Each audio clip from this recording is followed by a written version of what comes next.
In the quiet, mist-laden expanse of the New Territories in northern Hong Kong, nestled near the edge of a vast reservoir, sits an unremarkable ground-floor apartment. The windows of this rural unit in Lungme village are heavily draped with thick industrial canvas, sealing the interior in perpetual darkness. Inside, there is no bed, no sofa, no television. There is no domestic warmth of any kind. Instead, the small space is meticulously arranged like a sterile, highly efficient processing facility. Heavy-duty rubberized raincoats hang near the entrance, waiting to be worn. Transparent face shields rest on the counter beside an array of over 30 specialized, industrial-grade tools. A humming domestic refrigerator stands against the far wall. Most unsettling of all, on a small stovetop, sit two large stainless steel pots filled to the brim with a murky, undisturbed broth. The unimaginable contents submerged beneath the surface hold a secret that will soon shatter the illusion of safety across the entire metropolis. This is not the chaotic aftermath of a sudden frenzy. The pristine, militaristic arrangement of the room points to an event planned with the clinical, unfeeling precision of a seasoned architect. The silence here is heavy, carrying the weight of a meticulously engineered vanishing, waiting only for the inevitable arrival of authorities to uncover what has been methodically erased.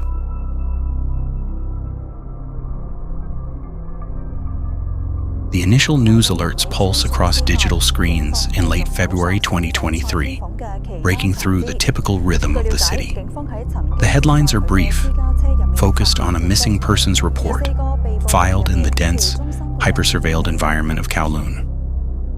A 28-year-old woman has failed to return home. Her name is Abby Choi, a highly recognized figure in international high fashion circles, known for her appearances at Paris Fashion Week and features in prestigious editorial magazines. The early public consensus assumes a familiar, albeit tragic, narrative of the urban wealthy. Speculation immediately points to a high-stakes kidnapping for ransom, a lingering, unspoken anxiety among the city's elite class. Abby Choi's current in-laws, the Tam family, founders of a highly lucrative regional restaurant empire, Tam Jai International Group, with more than 150 restaurants in Hong Kong and Southeast Asia, are exactly the type of family traditionally targeted by opportunistic extortion rings. As the hours turn into a full day, the media portrays a frantic search for a young mother who simply vanished en route to collect her child from school. The last known sighting places Abby Choi stepping into a luxury 7-seater vehicle. The driver is Anthony Kwong, a trusted family associate and her former brother-in-law. To the public eye, it is an isolated incident of transit vulnerability. The narrative remains focused on the hope of a swift recovery, fueled by the staggering financial resources of her extended family. Yet, beneath the polished veneer of news bulletins, darker rumors begin to percolate through anonymous digital forums. Whispers emerge about the extreme wealth disparity within Abby Choi's inner circle, raising uncomfortable questions about financial entanglements. Alternative theories rapidly circulate among netizens. Some point to the glaring impossibility of certain family members living lavish lifestyles without visible income streams. Speculation arises regarding complex cross-border financial movements, with rumors suggesting the missing woman might be caught in the middle of massive shadow economy operations. Authorities find no evidence to substantiate these digital theories, but the intense speculation highlights the public's deep, pervasive cynicism regarding how wealth operates in the shadows. However, the official media stance holds firm. A high-profile disappearance, likely motivated by temporary financial extortion. The public expects a chaotic hostage situation waiting for the inevitable phone call that will negotiate Abby Choi's safe return. That call never arrives. Instead, an unsettling silence falls over the investigation. a silence that slowly shifts the focus away from anonymous kidnappers and toward the very people entrusted with her absolute safety.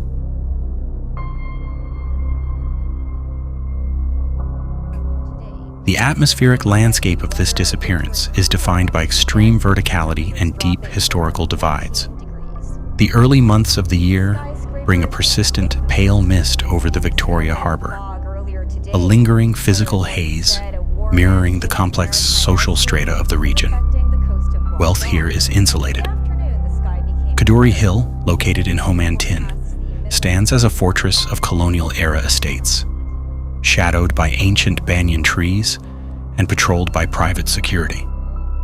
It is an enclave of generational privilege, a place where status is currency and reputation is fiercely guarded.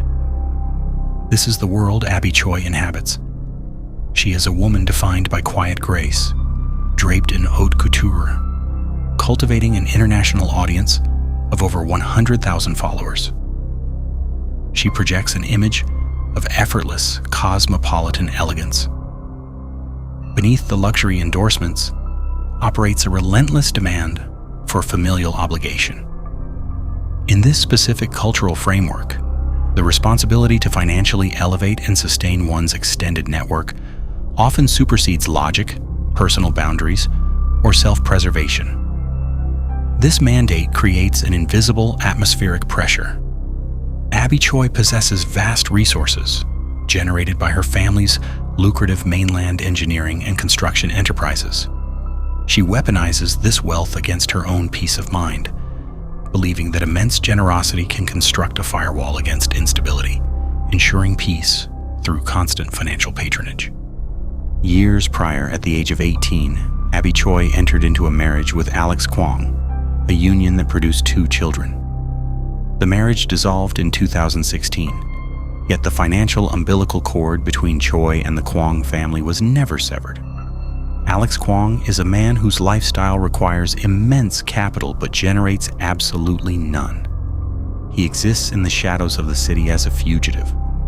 Court records reveal a history of orchestrating sophisticated gold investment frauds between 2013 and 2015, extracting millions from victims before vanishing into the dense urban fabric.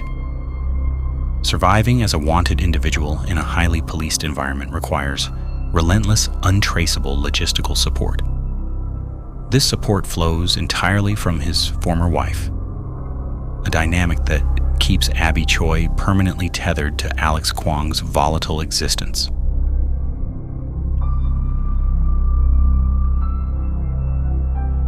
The broader Kwong family operates seamlessly within this parasitic arrangement.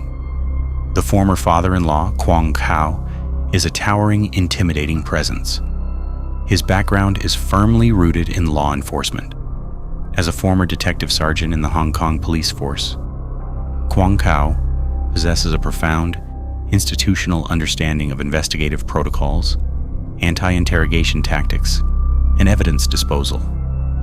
His career ended in absolute disgrace in 2005 following allegations of severe abuse of power and misconduct during a criminal investigation. Though the protective silence of his peers allowed him to avoid formal prosecution, his reputation was irrevocably darkened. The eldest son, Anthony Kwong, serves as Abby Choi's personal chauffeur, a position granting him unmonitored access to her daily schedule, her security measures, and her physical movements. Burdened by massive personal debts and corporate failures, Anthony Kwong relies entirely on Choi's patronage. He meticulously curates a social media facade of deep familial devotion, constantly posting curated photos with Choi to mask his total financial dependence. Jenny Lee, the former mother-in-law, is a financially ruined retiree who declared bankruptcy in 2017, yet continues to enjoy the luxury funded by her former daughter-in-law. The geographical contrast to Kadoorie Hill is stark. Miles away, near the Plover Cove Reservoir, lies Lungme village. It is an indigenous settlement characterized by narrow alleys, clustered 3-story houses, and a transient population of temporary renters. Lighting is sparse. Neighbors live in dense proximity, yet the environment fosters a deep, unregulated anonymity. It is a place where a landlord can lease a ground floor unit in cash, and no one asks questions. It is within this architectural and social dissonance between the heavily guarded gates of a luxury estate and the shadowy transient alleys of a rural village that a meticulously planned acquisition begins to take shape. The motive is hidden behind closed doors, masked by curated posts, projecting a happy blended family. The true nature of this dynamic is not a broken family leaning on a successful former daughter-in-law. It is a highly coordinated enterprise extracting absolute compliance from its host.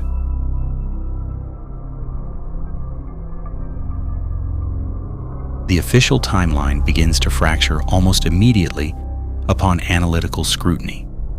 When the missing persons report is formally filed by the Tam family on the afternoon of February 22nd, the West Kowloon Regional Crime Unit initiates standard inquiries. Detectives sit across from Anthony Kwong, the personal chauffeur and the last individual known to have seen her. He provides a calm, heavily rehearsed narrative.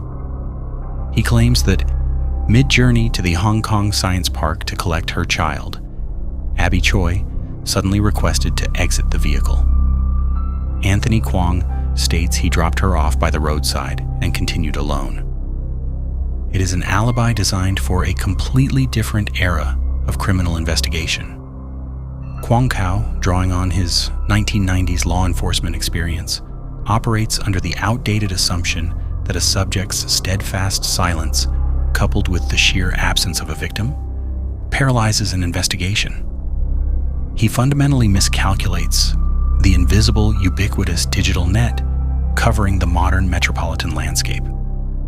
Modern detectives do not rely solely on manual footwork or verbal interrogations to establish a baseline of truth.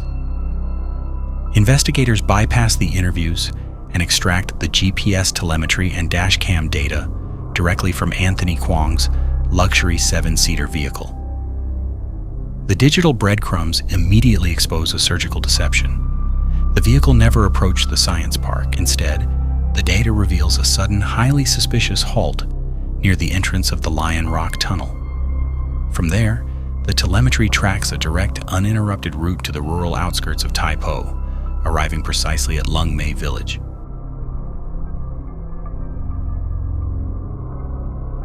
Simultaneously, law enforcement analysts process hundreds of hours of closed-circuit television footage from the Kadoorie Hill estate. The cameras capture a quiet, escalating tension in the weeks leading up to the disappearance. Footage from mid-February shows Alex Kwong, Jenny Lee, and others sharing dinner with Abby Choi inside the luxury apartment. The Kwong family is deeply embedded in her daily routines, projecting normalcy. Yet the property itself is the silent catalyst for the looming tragedy. The Kadoorie Hill apartment, valued at nearly $10 million was purchased entirely with Abby Choi's capital. However, to exploit complex tax loopholes regarding second home purchases, the deed was registered solely under the name of Kwong Kao. Under regional trust laws, Choi remains the beneficial owner, holding the proof of capital, while Kwong Kao operates merely as the legal proxy. When financial strategies shift in late 2022, Abby Choi signals her intent to liquidate the asset. She plans to relocate the Kwong family to a different, less expensive district in Tuen Mun to free up capital for her children's educational trusts. This purely administrative decision triggers an existential panic within the dependent family. The sudden evaporation of their elite status and direct access to liquid capital is viewed not as a setback, but as an absolute threat to their survival. Kwong Kao flatly refuses to vacate the premises. He issues a recorded, explicit threat to Abby Choi, captured in digital exchanges. He warns that if the property is sold and their lifestyle is jeopardized, the consequences will be fatal. The digital footprint continues to rapidly destabilize Anthony Kwong's fabricated alibi. Regional dashcams around Lungme village capture his 7-seater arriving on the afternoon of February 21st. It converges perfectly with a second vehicle driven by Kwang Kao himself. The timeline tightens, stripping away any possibility of coincidence. Another highly disturbing detail emerges from the rural village itself. Neighbors report hearing violent, chaotic disturbances on the evening of the disappearance. A resident identifies sounds of heavy objects striking walls and falling to the floor, echoing clearly through the narrow, dark alleys. Amidst the clamor, a woman's distressed voice is heard, shouting a chilling phrase, "You are here." The disturbance lasts for nearly an hour. Yet in an environment conditioned by anonymity and non-interference, no one intervenes. No one contacts the authorities. The silence of the neighborhood becomes a passive accomplice to the unfolding event.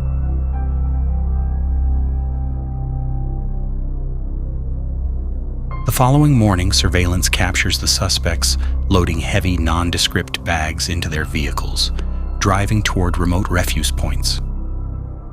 Jenny Lee, the former mother-in-law, actively misleads detectives during initial interviews. She deliberately buys crucial hours for her fugitive son, Alex Kwong, to arrange a maritime escape route.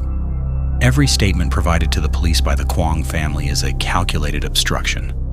The illusion of a random kidnapping evaporates entirely. The authorities are no longer looking for anonymous extortionists demanding a ransom. They are staring directly at an enterprise that believes its institutional knowledge makes it legally untouchable.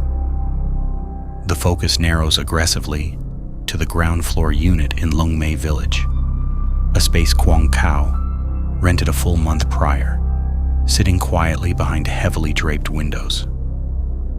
On February 24th, armed with irrefutable geographic discrepancies that destroy the family's alibis, detectives breach the reinforced door of Unit 56B on Tai Po Lungme Road in Lungme village.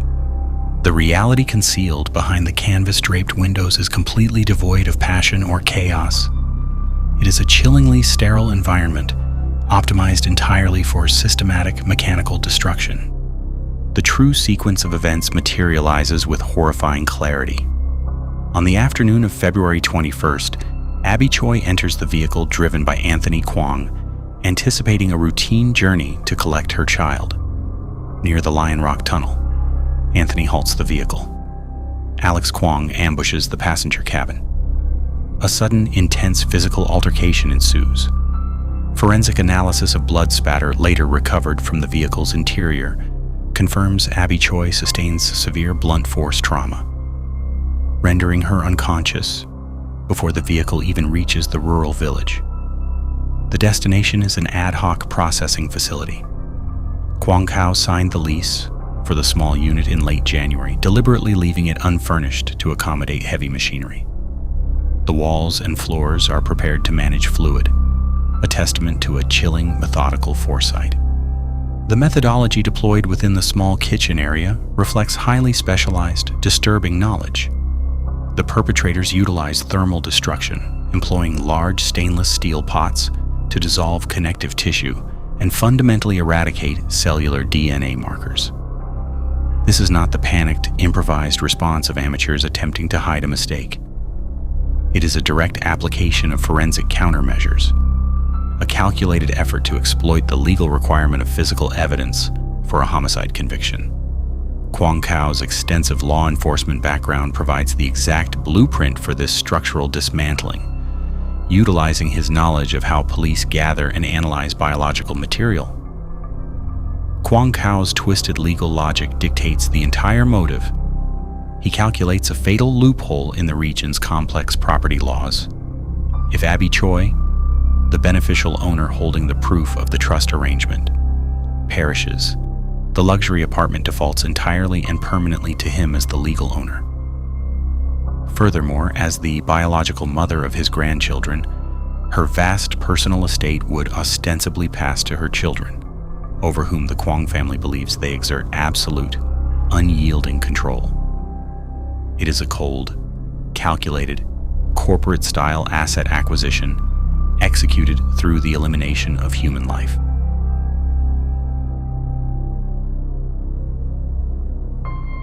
The capture of the fugitive Alex Kwong requires massive technological resources, relying on real-time cellular triangulation, financial tracking, and deep informant networks.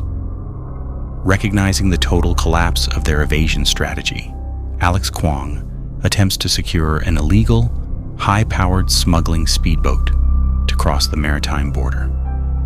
Heavily armed officers intercept him at a development pier on Lantau Island on the afternoon of February 25th. He is apprehended carrying $500,000 Hong Kong dollars in cash and several luxury watches valued at over $4 million. This inventory serves as a stark confirmation of his core priority: the absolute preservation of material wealth and status. A massive physical search operation follows the arrests. Over 100 officers clad in full protective gear spend grueling days excavating thousands of tons of raw refuse at a regional landfill in Takuling, searching desperately for the evidence discarded by the Kwong family in the early morning hours of February 22nd. Heavy machinery sifts through the waste in an ultimately unsuccessful bid to recover everything that was taken. The sheer scale of the logistical effort highlights the staggering disconnect between Abby Choi's inherent, unending generosity and the predatory, unfeeling calculus of those she funded.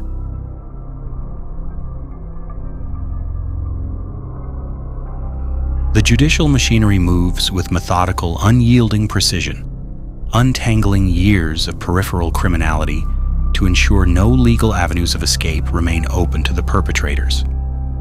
Alex Kwong is finally forced to answer for his dormant gold theft enterprise.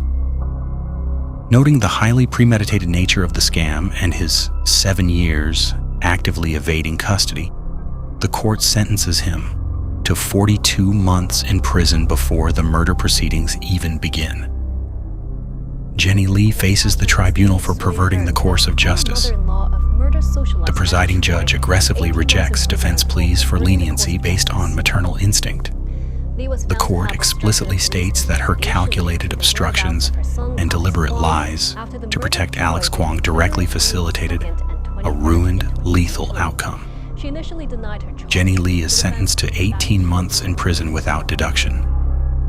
Accomplices involved in the attempted maritime escape receive their own custodial sentences. The core tribunal for the ultimate act remains on the horizon. Kwong Kao, Alex Kwong, and Anthony Kwong are remanded without bail in maximum security facilities, awaiting a trial slated to span 45 days in late 2026. The prosecution builds a formidable, seemingly insurmountable case upon advanced DNA profiles recovered from the tools and the vehicle's interior, rendering Kwong Kao's analog evasion tactics entirely legally moot. The absence of a complete recovery will not halt the judicial process. Beyond the courtroom walls, the fallout forces a rapid, highly politicized, bureaucratic shift across the city. Public outrage ignites upon the revelation that Kwong Kao, while serving as the legal owner of a luxury estate valued at nearly $10 million, simultaneously secured a government-subsidized apartment intended for the city's poorest residents.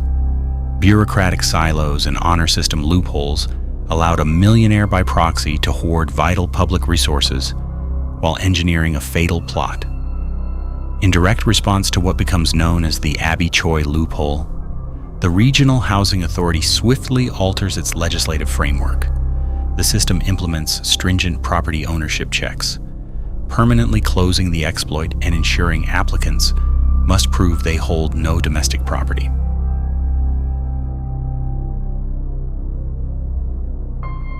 In the elite enclaves of the city, the tragedy becomes a hushed, terrifying cautionary tale.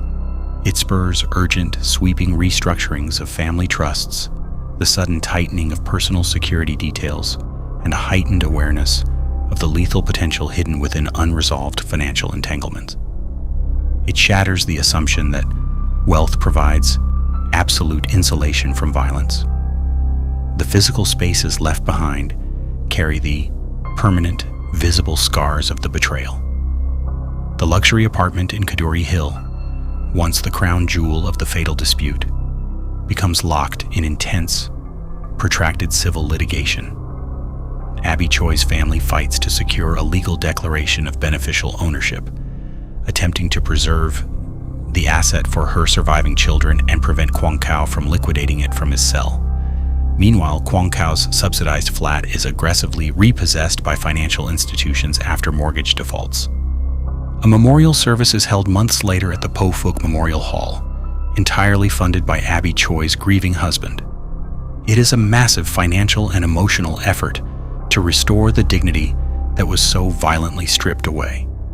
Utilizing advanced, imported three-dimensional printing technology and restorative mortuary specialists, her family is granted a final, peaceful viewing. The massive memorial hall is draped entirely in her favorite color, pink, standing as a stark, vibrant defiance against the clinical brutality of her end.